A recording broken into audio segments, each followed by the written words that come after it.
All right, so we're going to talk about Parler because there's been some crazy stuff going on with that app. Real quick, if you don't know what it is, Parler's a social media app similar to Twitter and Facebook. It was billed as a free speech alternative because the other platforms tend to ban people, on the fly like crazy, really fast, and all the time. So it was gaining a lot of popularity because, people could post their content freely. And right as it was building up, all of a sudden it disappeared. So what happened to it? Well, the first news that came out was that the Google Play App Store removed Parler from the store and you couldn't get it anymore. And while this is inconvenient, it does not mean that Parler was gone for good. You could still access it through the web browser or you could download the app from an external source. It was just a little bit more inconvenient. However, that is not the end of the story. Parler has also been booted from Amazon's web hosting services. What this means is that even if you can get your hands on the app or you go to their address online, you're not going to be able to access their content. No profile, no anything. You can't use their services. This is because the place that hosted the content on the web has blocked them and kicked them off. In this case, it's Amazon. Amazon is claiming that Parler did not properly remove content that promoted or incited violence, which they did remove that content. It's against their policies. But anyway, Amazon says they didn't. Parler is unsure if they will ever get back online. They're currently looking for a new place to host their content, and they're engaged in legal battles with Amazon. So, all in all, we need to look at the implications here, where this could lead. And I know many are probably torn on this because on one side you're thinking companies have the right to refuse the service to, the customers, but at the same time, it feels like your right to free speech is being violated. So we're going to go kind of back and forth here because one side, you have to remember that your right to free speech is something that the government has no right to infringe upon, but it doesn't give you the right to force a company to host your content or do business with you. So that is true. But at the same time, there's also, anti-discrimination things out there, right? Companies don't have the right to discriminate. They can't say, hey, we're banning people for such and such rule, and then they only ban people who break that rule that have a certain skin color or a certain gender or have a certain, religious belief. You're like, okay, that makes sense. So then if I hold a certain political belief, I shouldn't be banned, for something I do that breaks a rule, and then a guy that holds another political belief is not.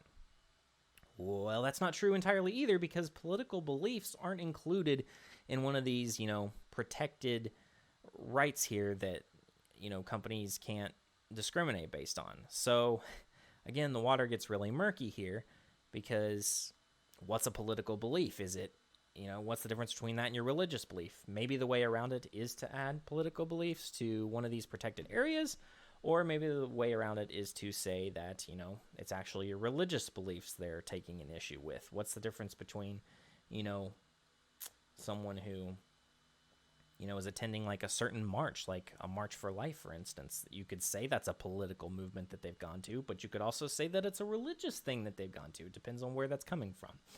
So it's murky waters, but again, one of those things that we might be torn on when looking at this, and basically we're trying to find out if there is justification for what Amazon has done taking down of Parler, right? We need to know if this is or is not something that can be fought against, or if, kind of stuck in the mud.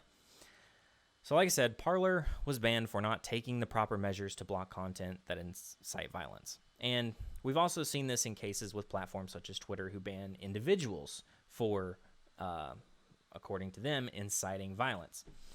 So I want to address this double standard we see. It's kind of along the discrimination thing I was talking about, where you'll see people from opposite sides of the political spectrum, and they post things that the company considers incitement of violence. Let's say take someone on the right who posts something the company considers incitement of violence. You then take someone on the left who posts something almost identical, which, if we're technically looking at it, both things would be breaking their rules, and they only ban the person who holds one political ideology and not the other. So we're seeing this form of discrimination that's not classified as discrimination, but if it was really about who's breaking the rules and who is inciting violence, in their words, all these people would be being banned across the board. That's not the case. Excuse me. In addition to this, we also have to look at what they're qualifying as incitement of violence, because this is just crazy. These companies are not using a legal threshold to determine what is and what is not incitement. There's not a clear distinction. For example, I want to show you some Supreme Court cases where they actually, take on the topic of incitement of violence. So let's look at the Brandenburg versus Ohio case. In this case, you have Brandenburg, who's a literal leader of the KKK, and says terrible, awful things about anyone who is not white, essentially. Even suggested that it would be nice if something violent happened to them. However, he was very general and vague, never called anyone to an action of violence, and in this case, it was ruled that Brandenburg did not incite violence because there was no specificity as to who to hurt or how to hurt them. He did not provide a roadmap for his followers to incite the violence. So with this, the Supreme Court set the bar very high for what qualifies as incitement. Within the freedom of speech, you can say these awful, nasty, terrible things about people, but for it to actually be incitement, it needs to be very clear that you are instructing people on who to hurt and or how to hurt them. Now, if you think that the Supreme Court was just a bunch of white racists who let this KKK guy off the hook, we shouldn't take that as an example. Look at the case of the NAACP versus Claiborne Hardware. In this case, the NAACP was trying to boycott white businesses. One of the leaders suggested that the necks of those who break this boycott should be wrung. Again, this did not meet the qualifications for incitement of violence, at least according to the Supreme Court, because, that specificity wasn't there. And the reason I want to show you all this is to compare it to these social media companies. They're banning people for incitement, and their reason, what they call incitement, is nowhere close to the legal definition. It's not anywhere close to the bar that the Supreme Court has set. It just appears to be strictly opinion-based. And this is what I find troubling, because you can look just in recent history with the bans they've issued against Trump, because they'll take anything Trump says as incitement of violence. He'll claim there was election fraud and people should, protest and stand up against the election results. Nothing about fighting violence or anything.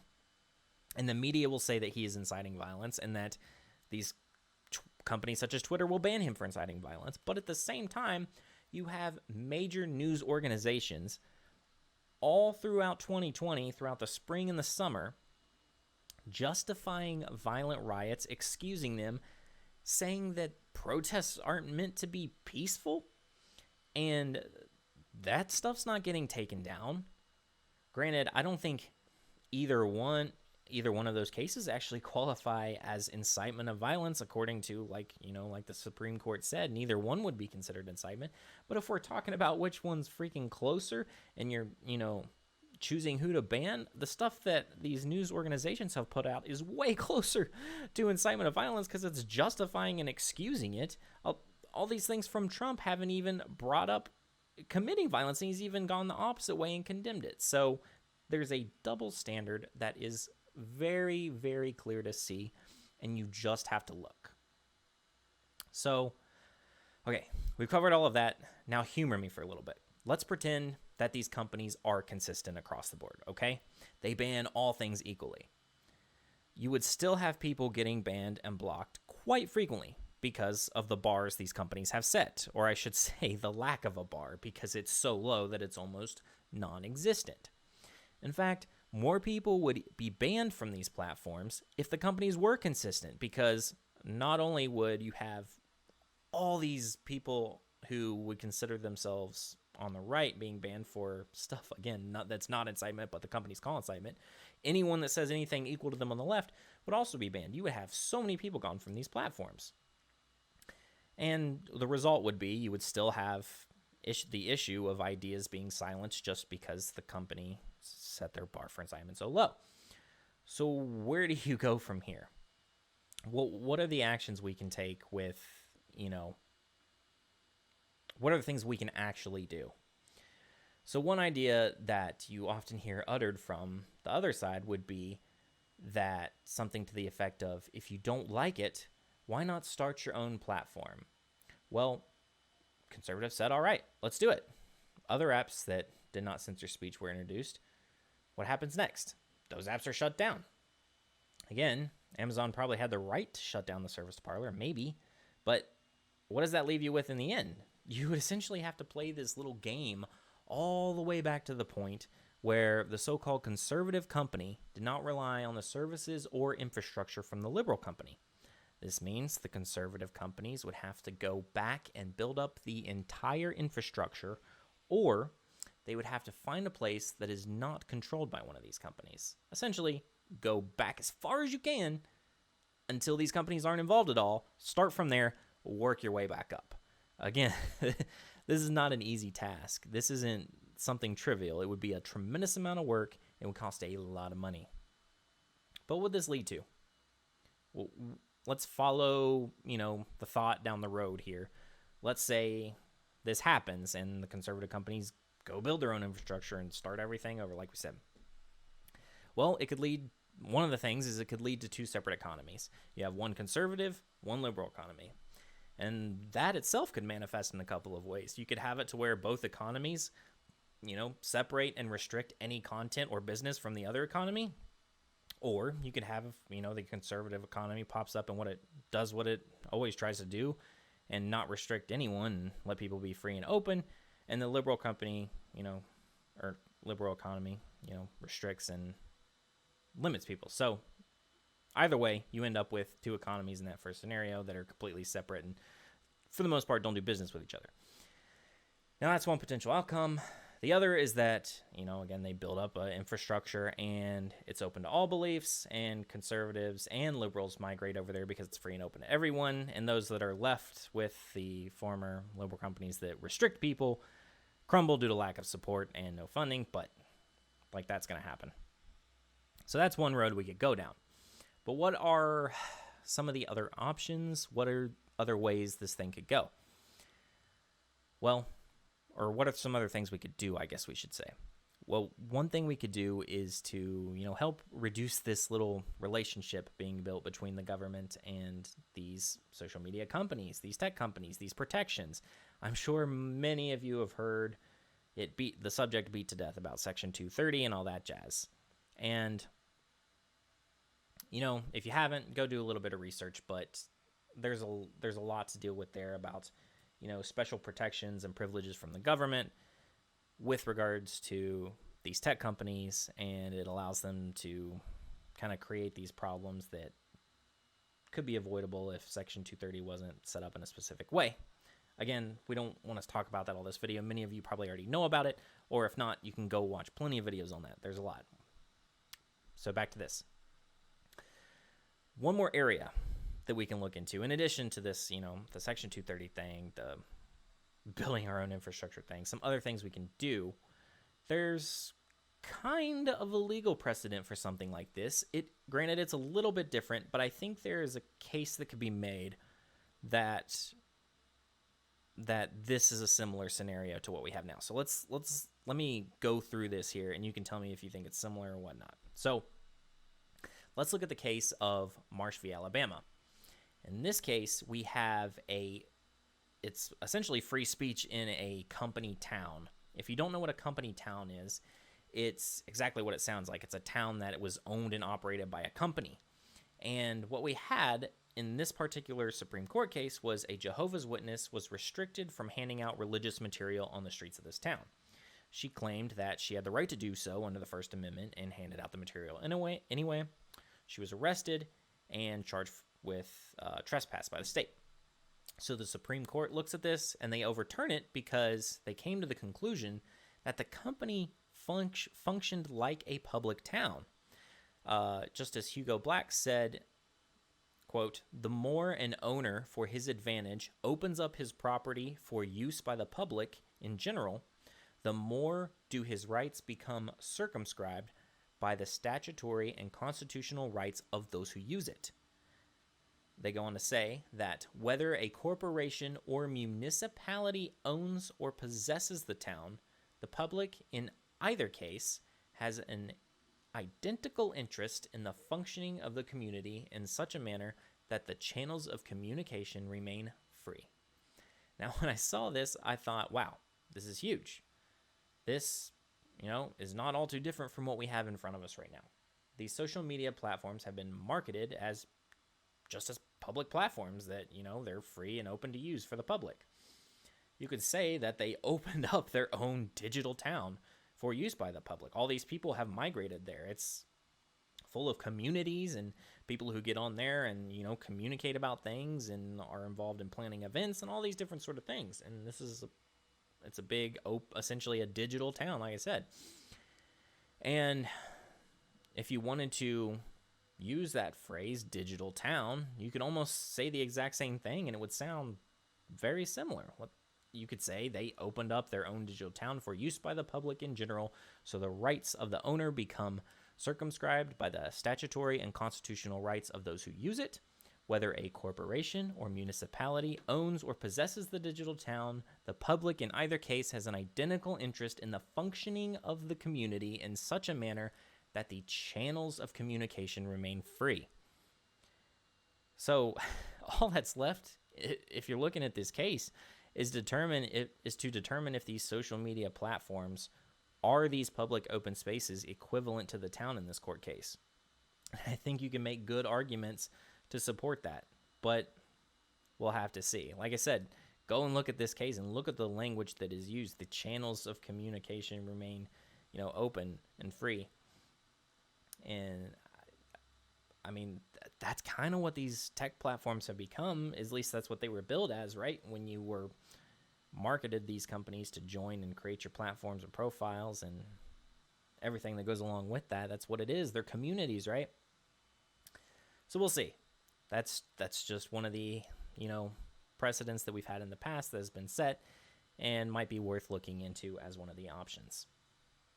So as we sum up, what's the point in all this? What are we trying to get at? Why cover all these? Well, I think it's important to go over this and just make the statement that we need to be careful. Really, really careful. We need to watch our step because as we move through this tricky terrain, we don't want to advocate for anything that would be unconstitutional just because we're not getting our way. Remember, we don't want to act on emotion, and believe me, I know there are a lot of strong emotions right now. Just look at what happened at the Capitol. And don't let this get you down or angry. Look at what we can do. We can work towards building things of our own, whether it be the companies, the apps, the infrastructures themselves. We can find the point where we are free of the corrupt companies and build something else. We can also work to get the government out of bed with these companies, whatever routes we can take there to separate those two. And we should not push these companies further into the arms of the government. We don't want to, that's why I say be careful. We don't want to act out in anger and do something that's going to backfire and push them closer together because we think it's going to help us in the short term not be banned on some platform. This, again, must be done carefully. So the last thing would be to look at some of the more specific solutions to the problems and, maybe break them down piece by piece. This was just covering some of the ideas in general. And with regards to you, yourself, what can you do if you are involved in tech or maybe, you have the ear of someone who has a lot of money to put into this, or you yourself have a lot of money to put into this? Work on things such as the apps, the infrastructure, do what Parler did, but maybe someone can set up servers on this for them to, be free and open for companies to join and not have fear of being banned off of. Things like that. Go towards that. If that's your specialty, by all means, start putting your time and money towards that. If your specialty happens to be, politics, you have the ear of someone in politics, or, you're in politics yourself and you haven't really, taken an interest in this, shift your focus to this. Or if you're involved in law and legal, look at some of these Supreme Court cases and, try to push for some of these things, whatever your specialty may be. And if your specialty doesn't relate to any of these things at all, just share the information because maybe you know someone who can fix one of these problems and can take steps to make the place, the internet a better place for everybody. Because right now, people are getting censored left and right and kicked off of things. You can't hardly get your content out there. And at the time of making this video, I've gotten notifications of multiple things banning people. And if we don't at least put some brakes on or slow this thing down, I mean, you're not too far off of a place where you're, banned from purchasing things from certain stores. We're already looking at banks banning people and credit card companies and things like that. And I mean, once you get to that point, you're not a far beat off of, just adding a number to it and calling it a social credit score that determines what you can and cannot do. If you want a fun example of what this looks like, just check out the Black Mirror episode. I think it's called Nosedive, or whichever, the one with the phones where they rate people. You're limited on what you can, buy and sell and do.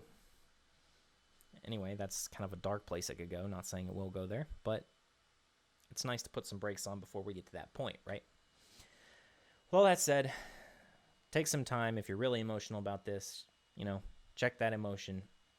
Give yourself a day to whatever it takes to cool off till you're thinking clearly. When you start thinking clearly, start pushing to fix some of these problems we got, but carefully. Thank you guys for tuning in. That is all for this segment. We will see you next time. Y'all have a good one.